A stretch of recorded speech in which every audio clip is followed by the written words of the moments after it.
Se as mulheres querem que os homens as conheçam, que eles realmente as conheçam, elas têm de lhe ensinar algo do seu conhecimento profundo. Algumas mulheres dizem que estão cansadas, que já se esforçaram demais nessa área. Sugiro, humildemente, que elas estiveram tentando ensinar um homem sem vontade de aprender. Com essa frase de abertura, nós damos início ao quarto capítulo, ao capítulo que vai falar do homem selvagem, desse parceiro que é mais ideal para a mulher que é selvagem. E hoje a gente vai começar a falar do conto do Manauí. O Manauí é um homem selvagem. A autora, ela gasta um capítulo inteiro para falar de homem, para falar de que, não, gente, não é porque a gente tá se desenvolvendo, tá se tornando uma mulher selvagem, que não vai ter um homem específico para essa mulher, que aceite essa mulher assim como ela é. Aqui ela traz que a mulher selvagem não tem nada que ela ame mais do que um parceiro que seja seu igual, que a respeite, que a valorize, que respeite essa força que ela tem e a fragilidade que ela tem ao mesmo tempo. Esse conto, além dele falar desse homem selvagem, ele fala dessa dualidade que existe na mulher selvagem. Então a gente vai entender que existe um homem que sabe valorizar essa dualidade, que existe um homem que vai ter uma relação saudável com você e que vai respeitar esse teu lado selvagem também. Então bora falar do conto do Manauí, que a gente vai começar agora. Manauí é um cara, é um homem, e ele tá querendo casar com umas gêmeas lá. Tem as gêmeas e elas têm um significado, gente, presta atenção, são gêmeas e ele quer casar com as duas. Ele não quer escolher uma ou outra, ele quer casar com as duas gêmeas.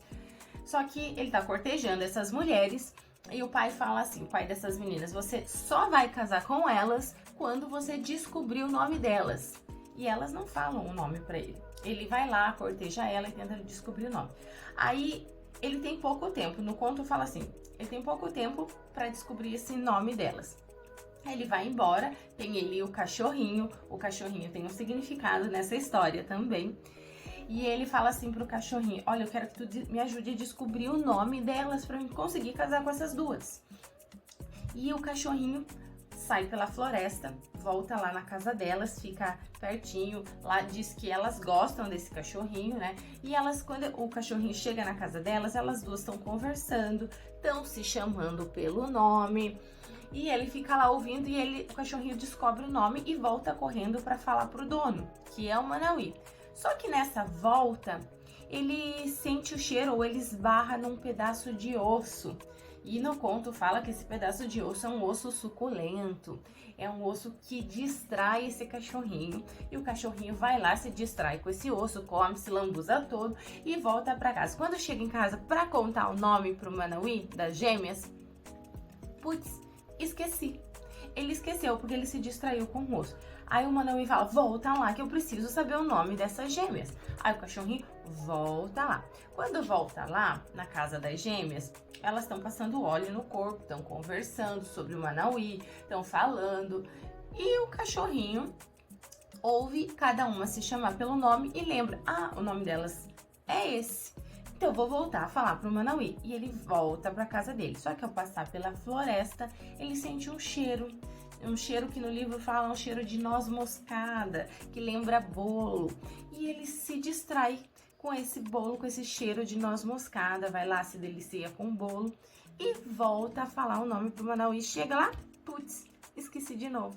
Me distraí com a noz moscada, com o bolo. A Manauí fala, mas gente, volta lá correndo, eu preciso saber esse nome, daqui a pouco eu vou perder essas duas. E o cachorrinho volta. O cachorrinho volta e elas já estão se preparando para casar. Essas duas já estão arrumadas, estão se preparando para casar. E daí o cachorrinho fala, putz, eu não tenho mais tempo. Eu vou ter que descobrir esses nomes já e voltar correndo, porque eu não tenho mais tempo. E ele ouve elas se chamarem pelos nomes novamente.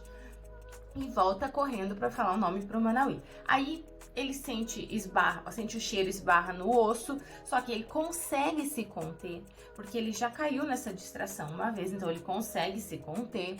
Aí ele continua correndo, ele sente o cheiro novamente da noz moscada, do bolo de laranja, e ele consegue se conter, consegue resistir a essas distrações. E quando ele tá voltando por essa terceira vez, Aparece um homem que no livro ela chama que é um homem sinistro, um homem estranho. Pega o cachorrinho pelo pescoço, esgana ele e fala: me diz o nome destas gêmeas que eu preciso saber.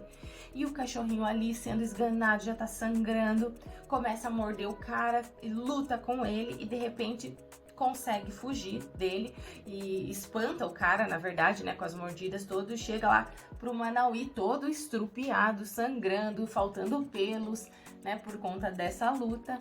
E ele consegue, o Manauí cuida dele, né, limpa o pelo dele, tira o sangue e pergunta: e os nomes? E o cachorrinho consegue lembrar dos nomes e fala: se apressa porque elas estão preparadas para casar.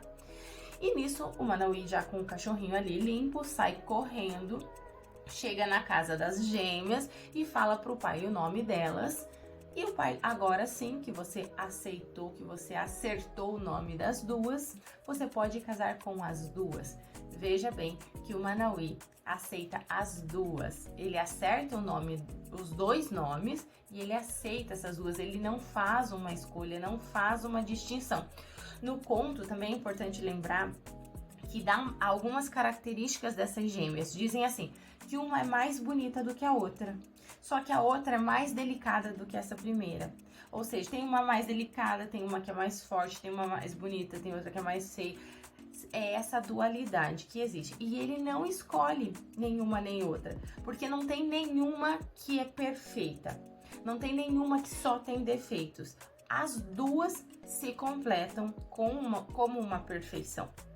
Então ele casa com essas duas e assim encerra o conto. E agora a gente vai falar da análise desse conto, que é um conto muito bonito, que fala da natureza dual da mulher.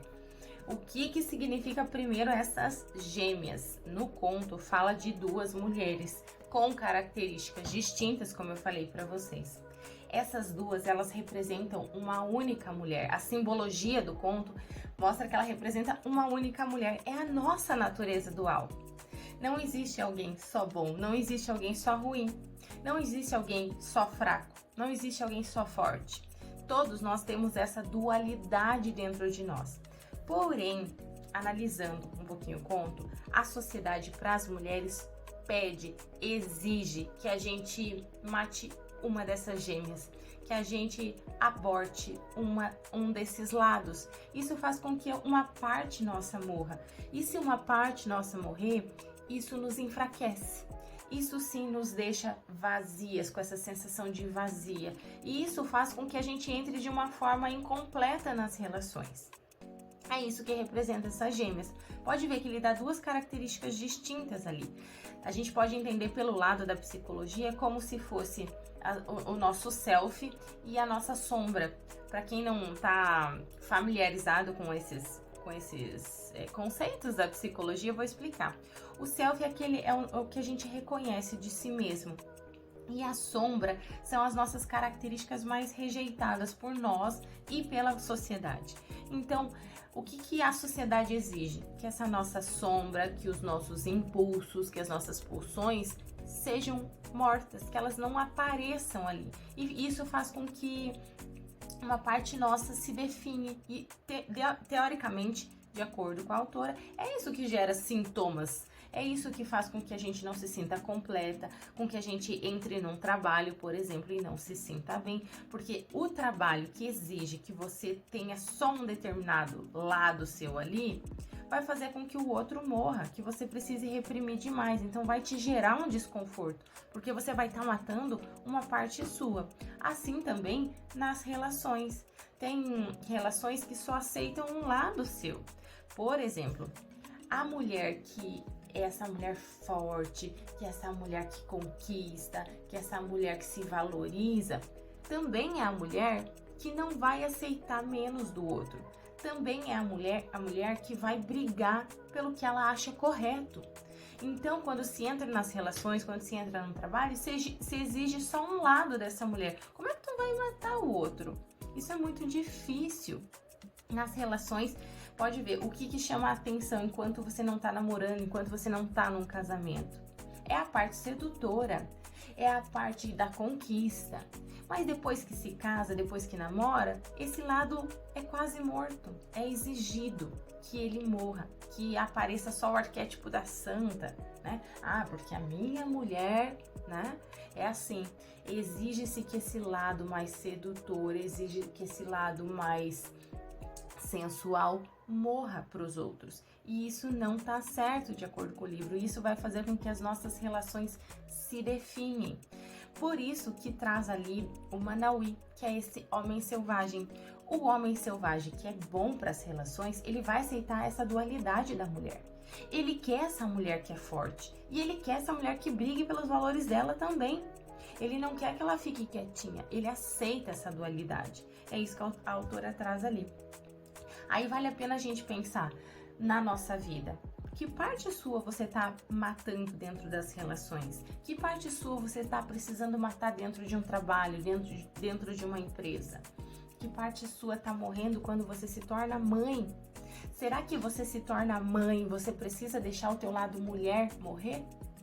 É essa dualidade e o perder uma parte dela que faz com que apareçam sintomas depressivos, aquele sintoma de vazio, de não tô se encontrando, porque não tá mesmo. O se encontrar exige essa dualidade sua, nossa, no caso, né? Então a gente vai pensar um pouquinho por esse sentido. É uma frase que a autora cita ali na página 140 que eu vou ler para vocês, que fala assim: se a mulher esconde um dos seus lados ou privilegia um dos lados em demasia, ela tem uma vida desequilibrada que não lhe permite acesso a seu pleno poder. Isso não é bom.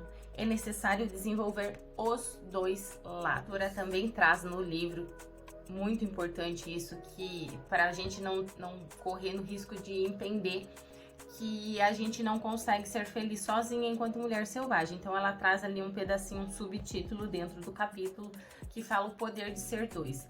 Que sim, a nossa alma selvagem anseia por um parceiro igual, que nós somos mais fortes juntos, que nós evoluímos melhor juntos com alguém que tem o nosso igual, que a gente quer isso, mas não quer dizer que a gente não é feliz sozinha, não quer dizer que a gente não consegue ser forte, evoluir sem ter um parceiro. Ela deixa muito claro isso ali quando ela fala assim, ó: sozinho, o self selvagem também vive bem, mas anseia pelo relacionamento com o outro.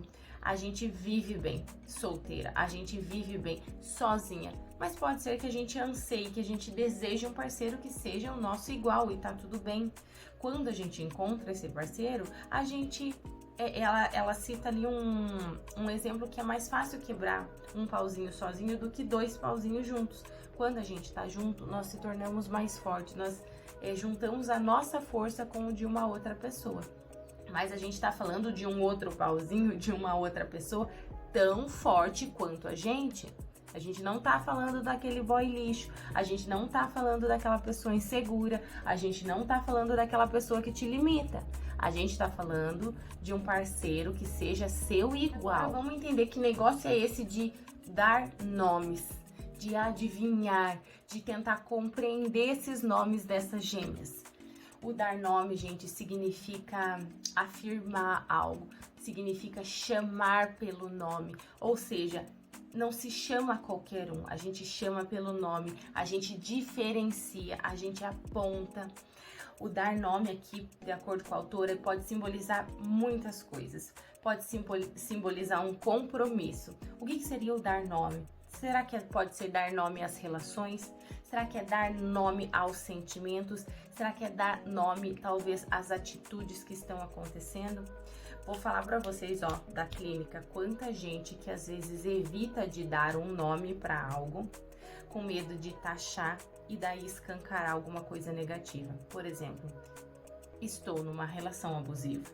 Por exemplo, fui agredida pelo meu parceiro. Não foi um empurrãozinho, não foi um aperto no braço, foi uma agressão. Esse dar um nome para algo, não amenizar, apontar diretamente o que é. Isso faz com que a gente enxergue essa nossa dualidade. Enquanto a gente não dá um nome para as coisas, sou namorada, sou ficante, sou um crush ou não sou nada, sou só uma distração.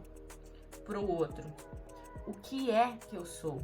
Qual é o nome da relação? Qual é o espaço que eu ocupo, que eu utilizo na vida da pessoa?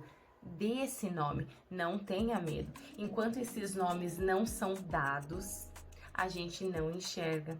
O Manauí não casa com as gêmeas. Esses nomes precisam ser descobertos. E muitas vezes até já eles são descobertos, mas não são ditos, não são verbalizados. O dar um nome para a autora é fundamental para que a gente consiga se entender enquanto nessa dualidade e entrar nessas relações que são saudáveis. Porque vamos pensar comigo, uma mulher saudável, ela verbaliza o que ela sente, ela dá um nome para o que ela sente, ela não omite nada do parceiro, ela não esconde que ela pressentiu algo, que ela sentiu algo dele, ela não deixa para depois, ela verbaliza. E é só assim que a gente vai aproximando da gente quem é o nosso igual, quem fala a verdade, quem dá esse nome, quem também fala dos seus sentimentos. E vai afastando as pessoas que não conseguem conviver com isso, com as pessoas que não conseguem dar os nomes, com as pessoas que omitem, que escondem, que não sabem, vou colocar entre aspas, rotular a relação que estão vivendo. O rotular, gente, entendam nesse momento não como algo negativo. O rotular é esse dar o nome que eu tô falando. Peraí, é um namoro? É amizade? É só um pega de vez em quando? Entende? O conto mostra, a autora traz no livro, que as mulheres selvagens, essas mulheres que já estão mais desenvolvidas em relação à sua intuição, em dar esse nome, elas desejam um homem que lute por isso também, que também consiga dar o nome, e que se ainda não consegue, estão lutando para isso. Tem uma frase que ela fala ali que diz assim: é frequente que as mulheres anseiem por um parceiro que tenha esse tipo de persistência e inteligência para continuar a procurar entender a sua natureza profunda.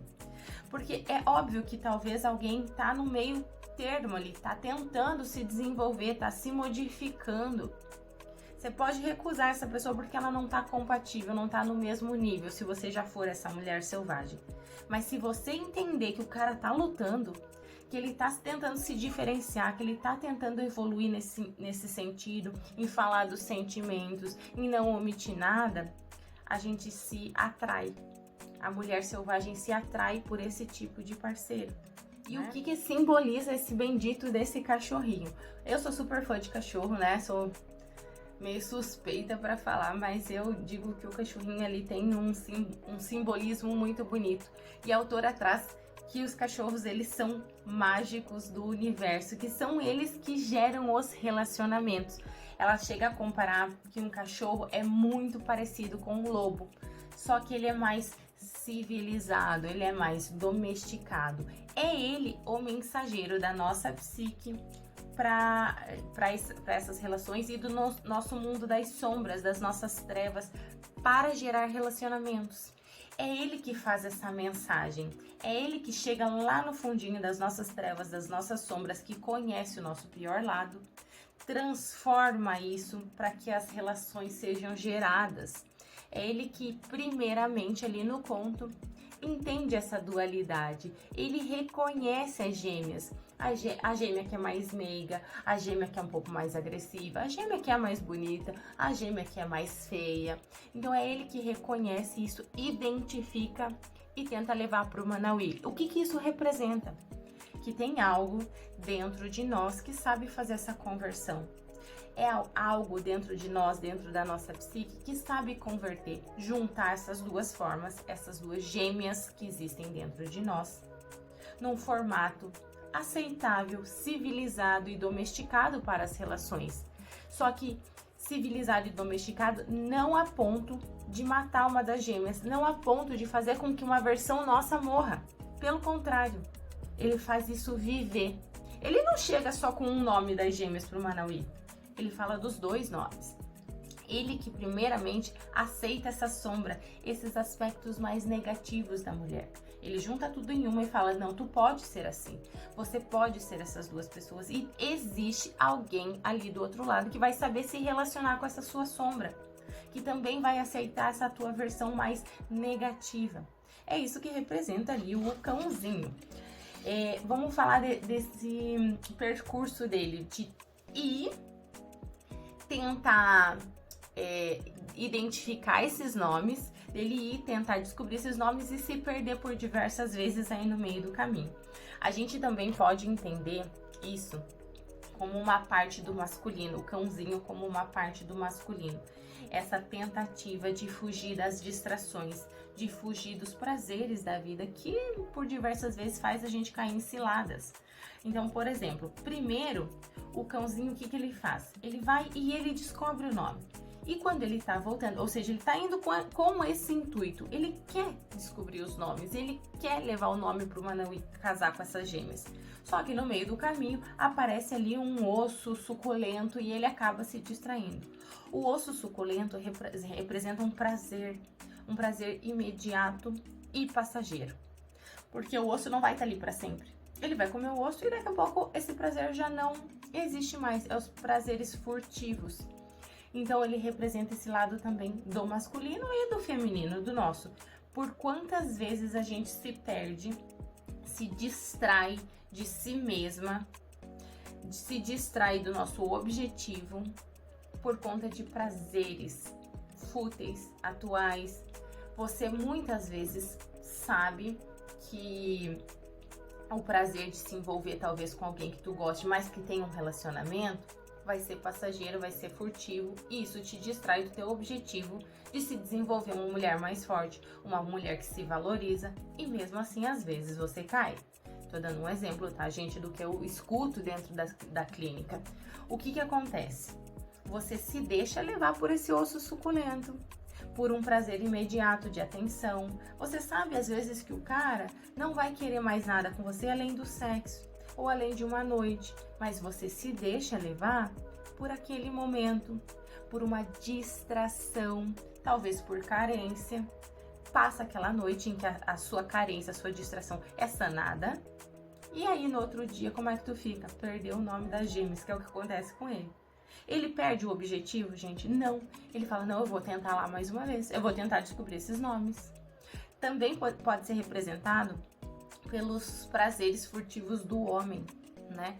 Quantas vezes o homem às vezes está se desenvolvendo, está entrando numa relação boa e às vezes se deixa distrair por alguns prazeres, por alguns amigos que falam algumas coisas, por uma ex-namorada, por uma outra mulher. E a Clarissa, autora do livro, ela diz assim, que as distrações dos caprichos atrapalham o nosso processo básico de evolução. Quando a gente se distrai de si mesmas, a gente se perde e às vezes essa distração custa muito. Custa um tempo grande para voltar a evoluir. Ela compara a nossa evolução, assim, o nosso trabalho da nossa psique, essa evolução da psique, como a excitação sexual. E ela exemplifica até de uma forma que a gente consegue entender bem. Para a excitação sexual atingir o orgasmo, ela vai seguir um platô. Se por acaso, nesse meio do caminho, alguma coisa acontece que você perde isso, não dá para começar daqui de novo e continuar subindo. Você tem que voltar lá do zero. Você tem que começar do zero a excitação. E assim funciona o trabalho profundo de desenvolvimento de uma mulher selvagem. Muitas vezes, se você tá evoluindo, e aqui no meio apareceu uma distração que fez você se perder de você, não dá para continuar daqui. Infelizmente, porque seria já meio caminho andado. O que acontece? A gente tem que voltar do zero muitas vezes. Só que isso não assusta uma mulher selvagem. Começa do zero. Até porque esse cachorrinho, ele volta uma outra vez. Aí esse cachorrinho, ele vai para uma segunda tentativa de descobrir o nome dessas gêmeas e levar o nome delas para o Manauí, que essa é a missão dele. O que acontece? Ele se distrai com o cheiro da noz moscada, do bolo. Isso mostra, e a autora traz numa frase que daqui a pouquinho eu vou ler para vocês, que dentro da nossa mente existem distrações perigosíssimas, mas que são muito gostosas, que são distrações horripilantes, que devastam a nossa mente, mas que são muito prazerosas. Que é isso que eu estava falando antes. Muitas de nós aceitam esse prazer imediato para sanar alguma coisa aí dentro de si, mas causa uma devastação na alma. Já cansei de ver paciente se desenvolvendo super bem, criando força e por algum motivo se distrai com o passado. Volta, dá um passinho para trás e aí a psique, esse equilíbrio emocional que tinha sido evoluído, cai lá no zero novamente e tem que começar-se um trabalho de novo. Mas o importante é que uma mulher selvagem não desiste. Olha o que ela traz aqui. Existem elementos na psique de todo mundo que são traiçoeiros, trapaceiros e maravilhosos. Esses elementos são inimigos da nossa conscientização. Eles vicejam por manter tudo oculto e excitante. Pode ser considerado também aquilo que a gente sente internamente, que nos excita, só que nos trai, nos distrai da gente mesmo. Tem um significado bastante forte, né? E ela traz ali, por último, no final da página 148, que a lembrança verdadeira da tarefa do cãozinho é sua repetida recordação dentro de nós mesmas, no estilo de um mantra, nos devolverá a consciência. Então ela fala assim, que poxa, se tu se perdeu nas distrações por algum momento, não se perde de si mesmo no sentido de ficar repetindo qual é o teu objetivo principal. Qual é o teu objetivo principal? Porque o cachorrinho vai o tempo todo se relembrando. Eu preciso levar o nome pro Manauí, eu preciso descobrir esse nome, porque senão ele não vai casar. O tempo todo ele tá como num mantra, reforçando a si mesmo, reforçando o seu objetivo. E isso a gente pode fazer. Você se perdeu por acaso numa distração, num prazer mais fútil, mais temporário? Relembra a si mesmo. Qual é o teu objetivo principal? É com você. O teu compromisso tem que ser com você, mulher. Não pode ser com outro alguém antes. O primeiro compromisso primordial tem que ser com você e isso tem que ser relembrado. Porque a gente já viu que é fácil se perder. É fácil a gente se distrair. Porque as distrações, elas são gostosas. As distrações, elas são cheirosas. As distrações nos atraem. Como é que tu quer ser uma boa amiga se a tua distração às vezes é fazer uma fofoca? Se a tua distração é não manter um segredo, é você se sentir importante contando o segredo de um outro alguém. Entende? Como é que você quer manter o teu objetivo se o teu prazer, se o teu objetivo, por exemplo, é ser uma mulher íntegra, é ter um relacionamento saudável, se você mantém relações com uma pessoa que tem uma outra pessoa, ou se você mantém uma relação com alguém que não está disponível emocionalmente, por puro prazer, por prazer mais fútil, esse prazer que vai embora daqui a pouquinho e vai fazer você voltar lá do zero, esse desenvolvimento. Então relembra pra você mesmo. Tá quase caindo no golpe? Relembra pra você mesmo. Qual é o teu objetivo? Peraí, eu quero ter uma relação saudável. Peraí, eu quero ter alguém do meu lado tão forte quanto eu. Eu não vou me relacionar com alguém agora só pra sanar uma necessidade temporária dentro de mim. Se eu sei que daqui a pouquinho essa pessoa não vai se encaixar no que eu tô buscando. Entende essa diferença? Vamos falar do que é esse estranho, né? Do que é essa ferocidade que o cachorrinho adquire aí nesse final. O sinistro, que aparece um homem sinistro ali no final da história. A gente já falou num conto ali traz o que pode significar esse homem sinistro. A gente tá falando de uma característica que nos devasta internamente, que é algo que vem nos roubar. Ele tenta roubar o nome das gêmeas ali quando ele pega o cachorrinho. Ele fala, me dá esses nomes. É algo que nos rouba a energia, que nos rouba o foco. Aí, o cachorrinho nunca teve essa ferocidade antes. E ele vai, ele luta, e ele morde, e ele continua com os nomes. Ele precisa dessa luta. O que diz ali no conto, no livro? Que todas nós vamos ter esse homem sinistro dentro de nós.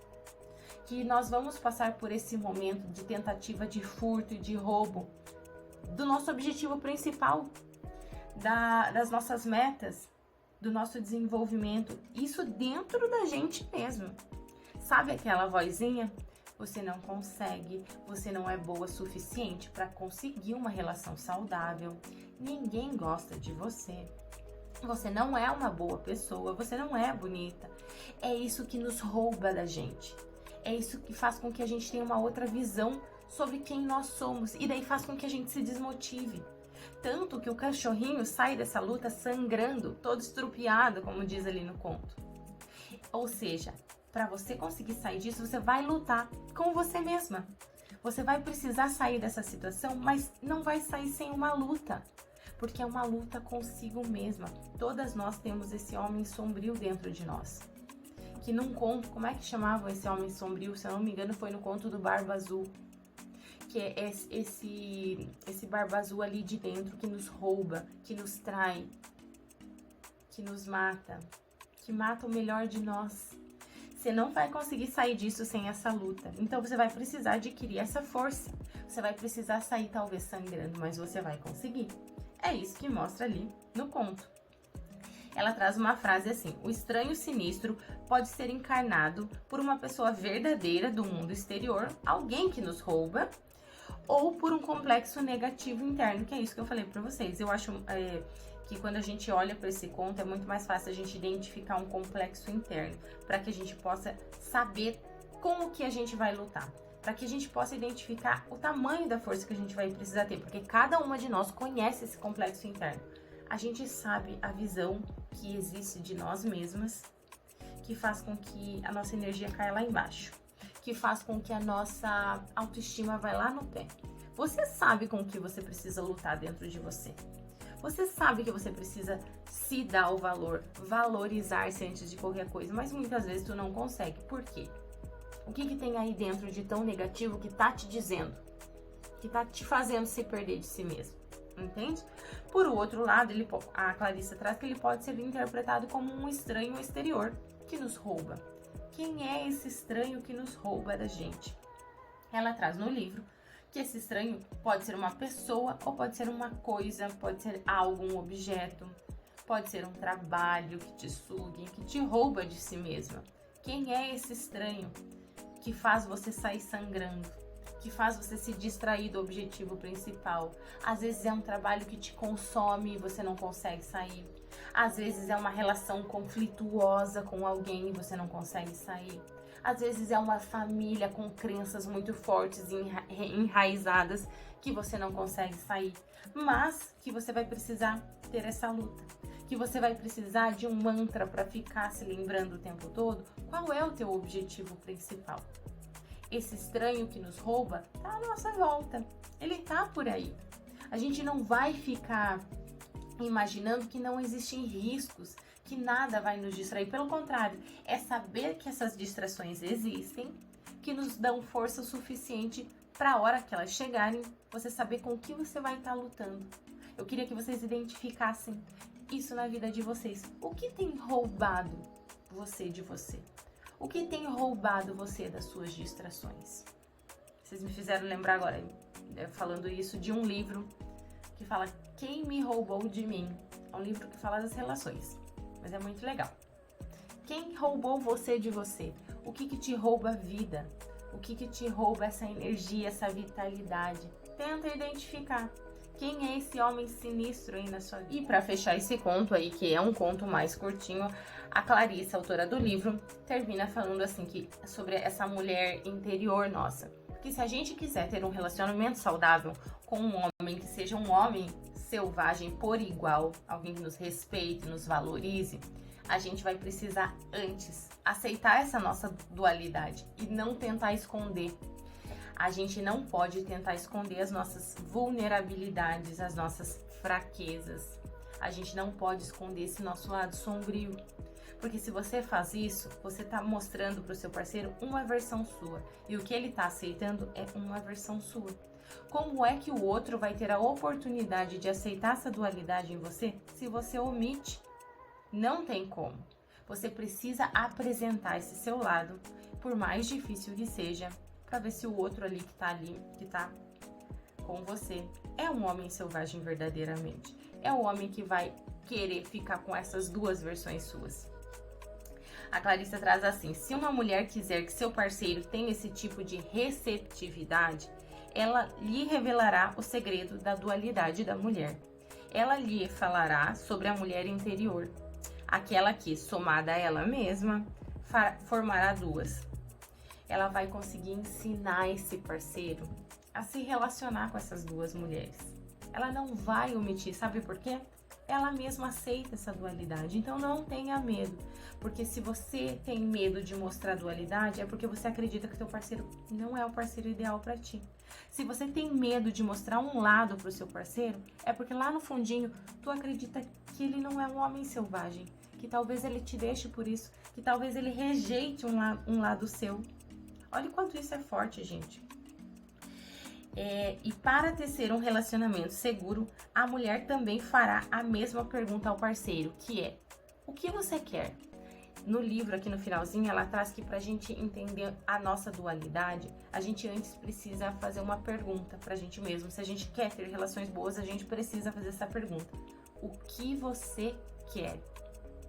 Nas terapias eu costumo fazer isso com as pacientes. Coloca numa lista detalhada o que você quer, que tipo de parceiro você quer. Tira da tua mente, concretiza para um papel antes, para depois concretizar na vida. O que você quer? Quais as características que você quer no parceiro? Quais as características que você não aceita de jeito nenhum?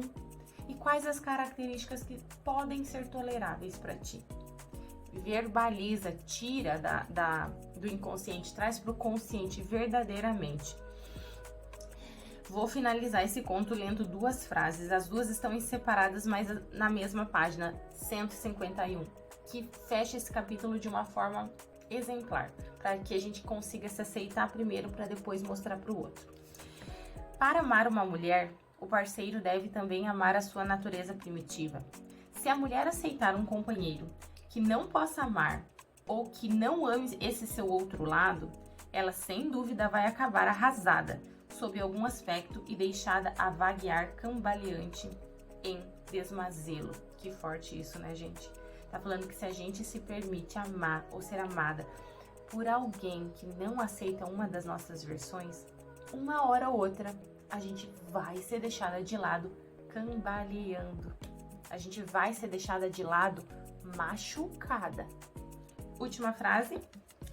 O companheiro certo para a mulher selvagem é aquele que tem uma profunda tenacidade e resistência de alma. Aquele que sabe mandar sua própria natureza primitiva, instintiva, e espiar por debaixo da cabana da alma de uma mulher e compreender o que vir e ouvir por lá. E assim a gente encerra esse conto que ajuda a gente a identificar quem é o homem selvagem capaz de estar do nosso lado para manter uma relação saudável.